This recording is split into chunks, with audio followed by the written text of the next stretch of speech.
On Wednesday, Africa suffered a serious setback in its democratic gains as the aspirations of the people of Niger for constitutional democracy were subverted by an unconstitutional change of government that deposed Mohamed Bazoum, a democratically elected president.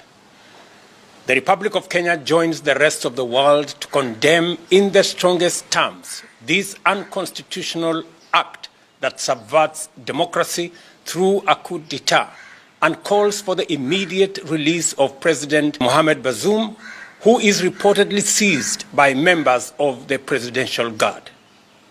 Throughout our continent's history, we have strived tirelessly to nurture the principles of democracy, aligning ourselves with the aspirations of the African people for freedom and self-determination. This fundamental norm is crystallized in Article 4P of the Constitutive Act of the African Union, which unequivocally condemns and rejects any unconstitutional change of government.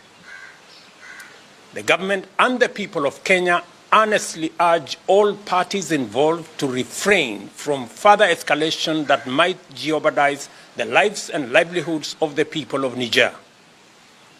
We call for the swift restoration of constitutional rule, ensuring the protection of the population and a return to full civilian authority while upholding utmost respect for the country's institutions. In this moment of strife, we implore all parties to engage in constructive discourse to restore peace in this fraternal nation, which has steadfastly stood as a bulwark against terrorism and its agents in the Sahel region.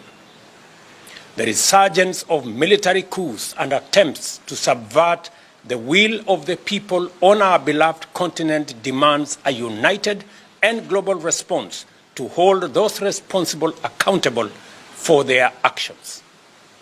Let us stand together as one to reaffirm our commitment to democracy, liberty, and the progress we have achieved. We must remain vigilant, guarding against any slide back into dark days that threaten the hard-fought gains in democracy. Kenya is willing to assist in resolving the conflict under the auspices of the African Union, should it be deemed appropriate. Africa shall continue to shine as a beacon of hope and progress, and we shall never waver in our pursuit of a brighter future for all. May peace and prosperity prevail across our great continent and beyond. Thank you, and God bless Africa.